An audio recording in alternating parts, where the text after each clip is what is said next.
Hi guys, welcome or welcome back on Joy Your Shapes. My name is Sarah and I talk about Bali life and digital nomad. And today I decided to do this video to talk with you about my first month's impression living in Bali and how this could be also for you. So let's start. I arrived in Bali at the end of November, and since it's not possible to come here as tourist, I needed to apply for the business visa, which is a visa that allows you to stay up to 6 months and then you can renew it.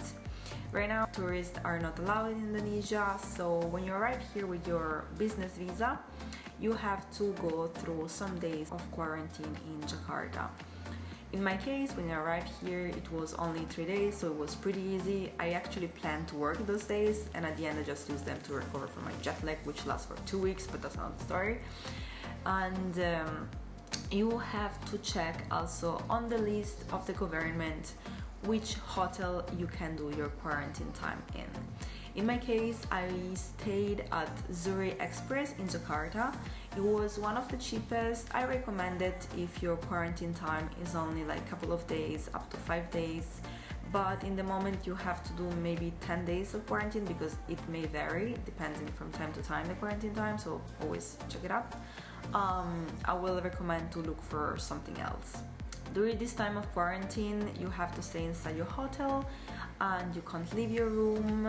They will bring you 3 meals per day, and you also have some piece of clothes that you can wash every day. Once you're test negative to your last PCR test, you are able to leave the hotel, and after that you can book your flight to Bali. I would suggest you to do it the day before and then fly to Bali the same day that you leave the hotel. As said, I used this quarantine time just to recover from the jet lag, and the food, many people say that the food is not nice.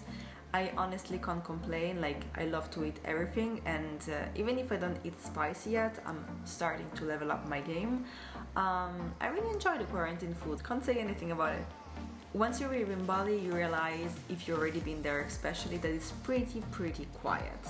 And a way that I realized it is that through the weeks I was keeping seeing the same people over and over again. And this is something that usually it didn't happen out of COVID time. The good things, even if the economy right now is not the best things here, is that the places, like tourist places, are empty.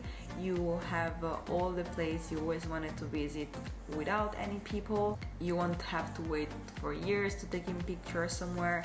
You won't have so many people on the street if you want to drive a scooter, and this is a really good thing right now. I have been super lucky to meet so many beautiful people thanks to LCA group, and in general people here are much more relaxed and ready to have a conversation with strangers. If you're looking to make new friends here in Bali or in general all around the world, I really truly suggest you to watch this video, which I made with 10 best tips about it, so don't miss it out. So in Bali there are 3 main types of accommodation. There is the private villa, which is great for couples and family. There are hotel and hostels, and there are homestays and guest houses. And the price range usually it's wide, like it really depends from location and from the type of stay and the luxurious of it.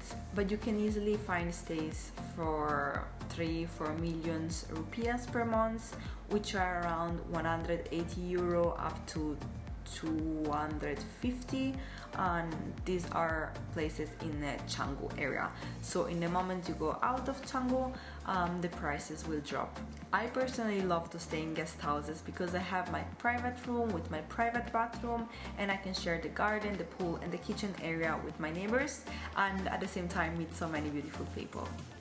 There are 2 ways to move around Bali. One is to download the app Gojek or Grab and jump on the back of a bike, and the experience is amazing. I always trust the driver, especially when they are local, and the price are super cheap. And the second option, if you want to be more independent, is about renting a scooter.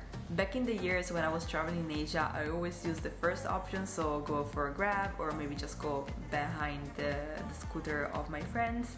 But this year I decided to challenge myself and overcome my fear of scooter, because if you doesn't know, I have a huge scar on my knee because I had a scooter accident years ago and I destroyed it. So this year was like, yeah, let's go for it. I'm ready to have my own scooter, and so I did it. I overcome my fears, and right now I love surfing around Bali. If you're already in Bali and you're looking for scooter lessons to get comfortable on the scooter and driving around Bali or Canggu, or you just want to rent a scooter, I leave here the number of my dear friend Puto. I totally recommend him. Last but not least about driving around is that in Bali you need an international driving license. So before come here, make sure to apply for one in your home country and then receive it before coming here. I'm still creating my own routine because I really love Canggu and I think I want to move anytime soon. So basically what I do is like waking up around 6:30, 7, read for 30 minutes, do sports for 1 hour. I don't actually go to the gym because I like to do my sports at home, and after I start the day, there are plenty of gyms that you can subscribe here in Canggu. After that, I do meditation for around 10 minutes, I swim and sunbathing for other 30 minutes, and around 11 I go to a cafe or to a co-working space and I start my working day, which usually lasts until 5 o'clock in the evening.